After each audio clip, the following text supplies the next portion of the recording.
We love getting your questions, so we want you to keep them coming via Facebook, Twitter, and on our webpage. Who knows, we might just answer your question here in the studio audience next. If you need some guidance with a problem, call us now at 1-800-875-HELP. People are standing by right now to take your call and provide some helpful resources.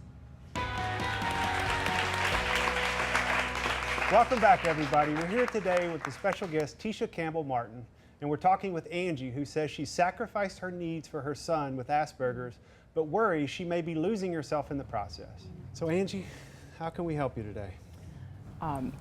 As a single parent, what can I do so that I can be the best parent possible and also manage my life, taking care of myself? I feel like everything I'm doing is just selfless as a parent, which I feel like we're supposed to do, but I'm worn out, I'm stressed, I often don't get the sleep I need. I don't like to talk about my son this way because I love him. Well, let's do this. Let's talk about, it's important, I think we're here for him, but we're also here for you. Right. So let's talk about you for a minute, because you shared some of this with us, and you did just share he's 13 years old, has been diagnosed with Asperger's syndrome, and that your attention is pretty much on him 24/7. And you feel like you've lost sight of who you are. I have. And you barely have a social and dating life. It doesn't exist. So you have no social and dating life. No. And I think it may be a you problem that's having a hard time balancing all this. Well, I'll be honest, my family doesn't want to have really anything to do with Andrew. So we don't have the family supporting. What does that feel like? It's horrible. And I think people are ignorant sometimes, and they're afraid because of his violent past. How is this impacting you? Try and go to the restroom, and all of a sudden, Mom, you're falling asleep. Mom, can we go for that drive? You gonna be ready in 20 minutes? If he doesn't have his way, or if it's not Disneyland or something every day, I mean, he doesn't have the meltdowns like he used to. You shared with our producers that you struggle with something that you've, ADHD.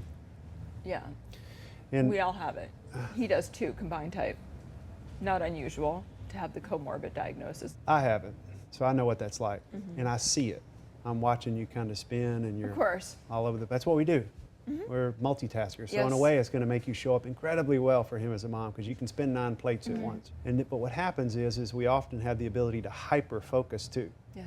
on one particular thing, and we will lock in like a pit bull on it, and there's nothing that can unlock it. And that's what I'm seeing you doing. I'm seeing you hyper focus on, and it's making you a good parent in one respect, but I can see very clearly why there's no space at the end of the day for you.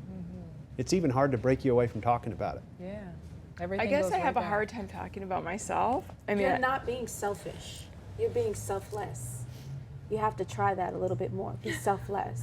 well, as I had my makeup done and my hair, I told that makeup artist, I said, you know what, I feel like a princess for a day. I mean, I'm just used to being mom, and I want more of that. I want me back, because when me is back, I'm a better parent. And knowing that is half the battle, right? There's right. your takeaway. That's it. And I'm glad that you came up with it and we did, and well That's done. right. Well done. Say that one more time. I want me back.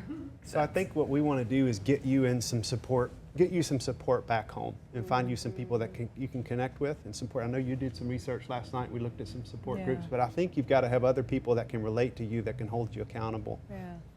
We can often, especially people who have this type of diagnosis, get into the cycle of just giving. But how are you going to give to your son if your well is dry? What are you going to really truly offer him if you're not taking care of yourself? Right. We're going to have some folks get with you after the show. We're going to fill that well back up. That's right. Okay. Thank you so much for being with us and sharing your story, Angie. And we'll be right back to answer a question from someone right here in our audience when we come back. Stick around. Yeah, we got to get you.